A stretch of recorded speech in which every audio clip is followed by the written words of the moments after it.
Hey guys, Steve here from Bloom Audio. Today we're going to talk about the Noble Falcon Pro.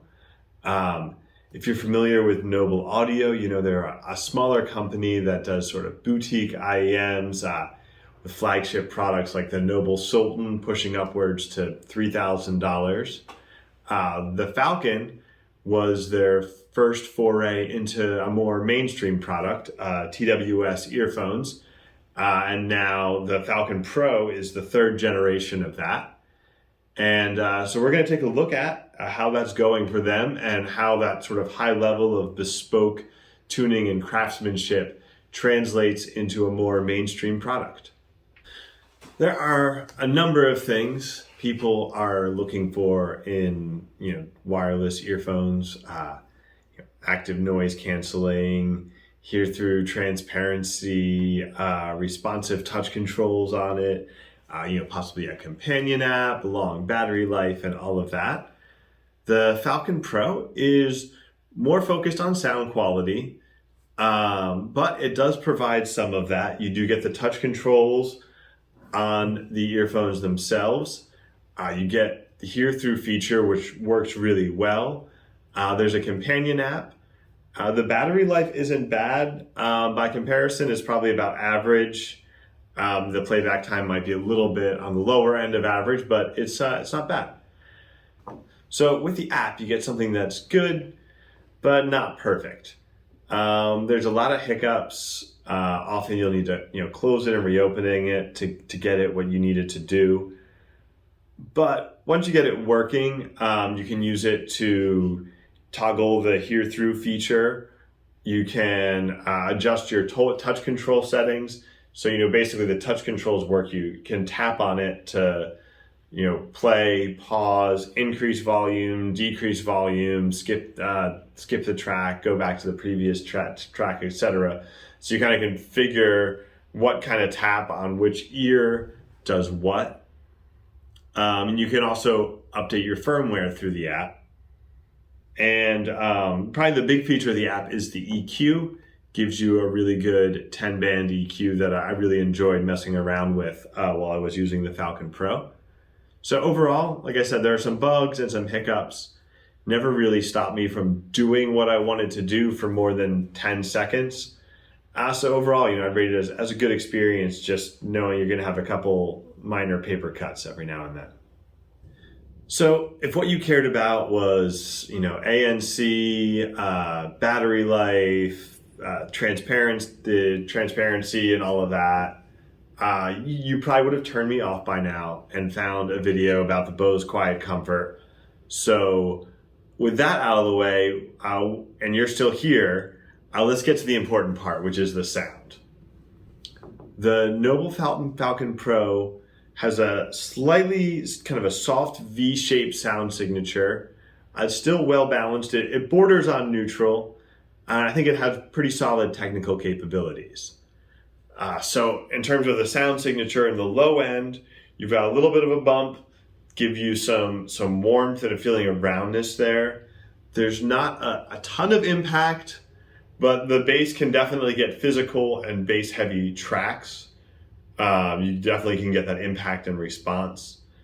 The mids provide a good sense of layering and detail, even though they are pulled back a little bit. There's a lot of texture, generally, good cohesion and coherence in there. Not a lot of muddiness, good transition from the bass into the lower mid-range without losing coherence there. Some voices, the upper mids, there was a little bit of some nasaliness in there. It was only with kind of specific voices, specific styles of singing that already lend towards that. So it wasn't particularly noticeable in most music. The treble is definitely a highlight. It's got some good airiness.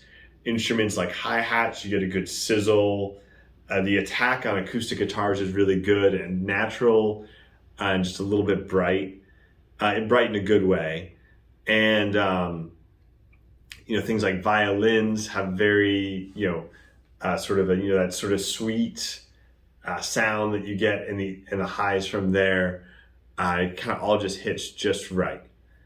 The soundstage and imaging are also good. Sometimes you still end up in your head. Again, that's a lot. It's going to be mix dependent. I found the 3D image it creates to be convincing enough that, even listening to podcasts, I would feel like I could place everybody in the room, speaking with the podcast. So it is really strong in terms of the soundstage and imaging in this class. Overall, my impression of the sound is that I'd be pretty happy with these in a wired format at $300. So having it in a TWS format only improves on that. So can't really have a conversation about TWS earphones without bringing up the elephant in the room, the 800-pound gorilla, whatever you want to call it, the Apple AirPods Pro. So there's a good reason that they're so popular. Honestly, they don't sound bad. The tech is really good, and they're super convenient. So it's tough competition. Even if you sound way better, you've still got a lot of barriers to overcome. If you're Noble with the Falcon Pro. So in terms of the tech, the Falcon Pro doesn't have active noise canceling.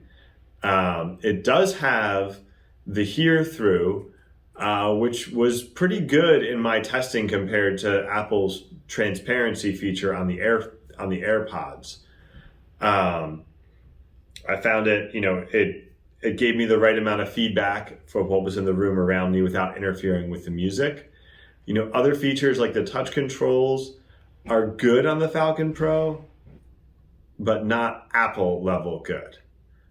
So one bonus point that the Noble gets here is the app, where Apple also has a number of configuration features. I know on iPhone you get a lot of options for configuring your AirPods.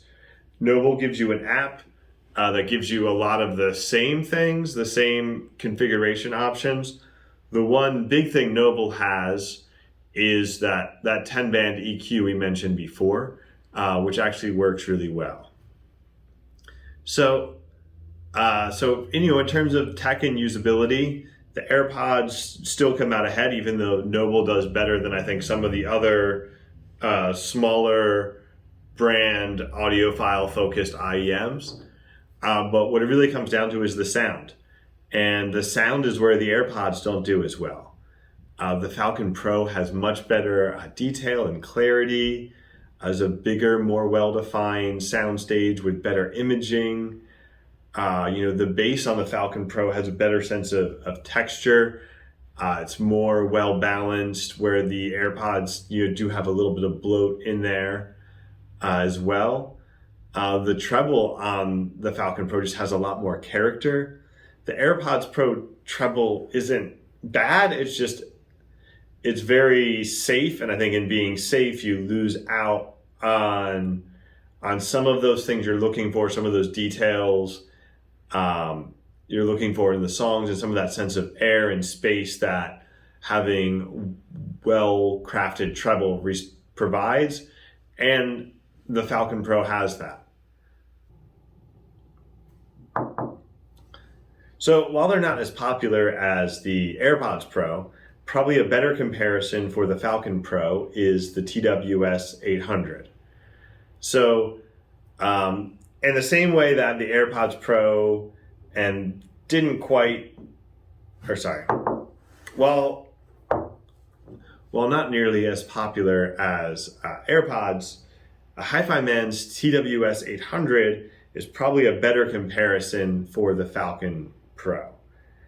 So we're going to talk about the technical stuff, not the technical sound qualities, but the technology behind each of the earphones. The HIFIMAN doesn't quite have the same level as the Falcon Pro. The touch controls on the earphones themselves are a little bit less responsive. There's no hear through, there's no app, so they're a little bit more bare bones. But again, this isn't the Bose Quiet Comfort review here, so let's talk about the sound. So the TWS 800 might actually have a stronger appeal for some people because the response is really more neutral, where the Falcon Pro has a little bit of a V-shaped, the TWS 800 kind of flattens out a little bit. The treble's actually pretty close, I think, but the bass especially flattens out a little bit of that mid-bass bump and adds better sub-bass extension to that, along with having better presence in the mids. So it, it's different. It's more neutral. I did feel like the TWS 800 had a little bit more of a tendency towards sibilance sometimes. It was pretty slight, and that's, I guess, going to depend on exactly what you're listening to too. The soundstage and imaging. The soundstage and imaging are pretty comparable between the two, and I think that, they're both quite strong.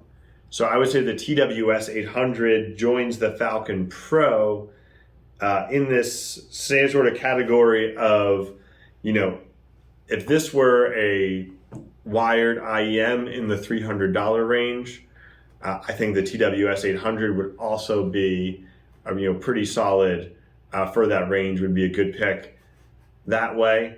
So adding the wireless features, again, if that's what you're looking for, they really are both great picks for wireless audiophile earphones. As a guy who has AirPods, but mostly wears them with just one in to listen to podcasts while I do other stuff, the Falcon Pro and the TWS 800 too have me excited about the prospect of listening to music wirelessly. Now, that's not to say you're going to have to, pry my headphone cables from my cold, dead hands one way or another. But when I'm exercising, when I'm doing yard work, I don't want to be wearing my Andromedas with the silver Litz cable, in those situations. So the prospect of getting this level of sound quality, while I'm doing things where it's not convenient to be wearing, my best IEMs, is definitely something worth getting excited about. As a guy who has AirPods, but mostly just wears them with one in to listen to podcasts while I do other stuff, the Falcon Pro and the TWS 800 have me a little bit excited about the prospect of listening to music wirelessly. So now don't get me wrong here. You're going to have to pry my headphone cables from my cold, dead hands. But there are situations where I don't want be wearing my Campfire Andromeda with the silver Litz cable, like, yard work and exercise, where having the convenience of something wireless with the sound quality of something like the Falcon Pro does get me really excited. So I think the prospect of getting this level of sound quality while doing everyday things is worth getting excited about. Thanks for watching. Be sure to check out our products and other reviews at bloomaudio.com. And we'll be back soon with more hi-fi personal audio content.